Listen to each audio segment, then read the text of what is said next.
Hurmatli hamqishloqlar, sizlarga e'loncham bor.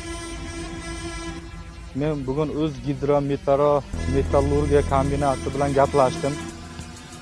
Bugun onamalma, otamalma degan bir issiq bo'lar ekan. 70 gradusga chiqadi deyapti.